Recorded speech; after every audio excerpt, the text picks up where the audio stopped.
Coucou tout le monde, on se retrouve enfin dans une nouvelle vidéo. Ça faisait très longtemps que j'ai pas posté de vidéo, j'étais très occupée et j'avais quelques petits problèmes à régler. Mais me revoilà enfin pour un nouveau nail art géométrique. On commence tout de suite et pour le matériel, vous aurez besoin d'une base coat, un vernis blanc, un vernis rose fluo, un vernis orange fluo, un vernis jaune fluo, un top coat, de la peinture noire, un pinceau fin et des bâtonnets. Alors évidemment, comme d'habitude, rien n'a changé. On commence le nail art avec une couche de base coat qui va protéger les ongles et qu'il faut absolument mettre.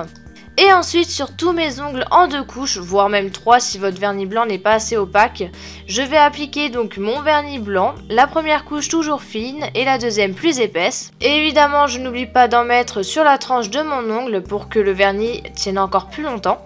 Si vous avez débordé avec votre vernis, vous pouvez toujours prendre un bâtonnet, enrouler de coton et du dissolvant et enlever tout ça. Maintenant, je vais passer au motif géométrique que je vais réaliser sur mon majeur et mon annulaire. Pour ça, je commence par faire des repères pour faire un triangle à la base de mon ongle. Et comme j'utilise de la peinture noire, je peux toujours prendre un bâtonnet avec un peu d'eau et gratter légèrement aux endroits où je trouve que les traits sont trop épais. Bref, comme vous pouvez le voir, je continue à faire des repères pour faire un autre triangle qui est un peu plus grand et qui est à l'envers et qui va être dans le petit triangle qu'on a fait juste avant. J'utilise tout le temps la même technique avec les repères pour bien que le motif soit centré sur mon ongle. Et donc là, je vais réaliser un losange juste au-dessus de mon deuxième triangle. Je fais aussi exprès de prolonger les traits du losange. Et dans mon grand losange, je vais encore faire un losange, mais cette fois-ci beaucoup plus petit. Ensuite, j'ai encore fait un losange, sauf que là, pour les explications, je sais pas trop comment vous dire où il est placé exactement, mais de toute façon, vous voyez les images. Comme d'habitude avec un bâtonnet et de l'eau, je rectifie mes erreurs. Après, j'ai encore fait un autre losange comme si ça suffisait pas. Bon, évidemment, vous pouvez toujours faire un triangle et changer, parce que là, j'ai quand même fait pas mal de losanges.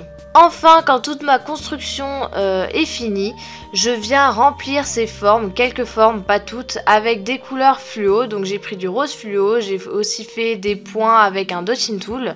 Après, j'ai pris du orange fluo et ensuite du jaune fluo.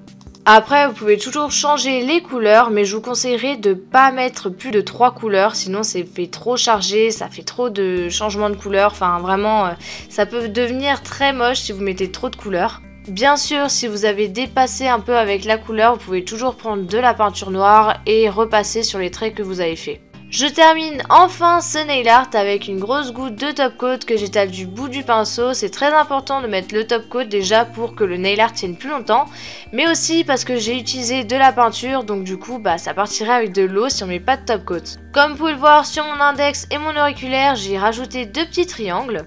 Voilà, ce nail art est enfin fini, j'espère qu'il vous aura plu. On se retrouve normalement, je l'espère, la semaine prochaine, mais c'est vraiment pas sûr.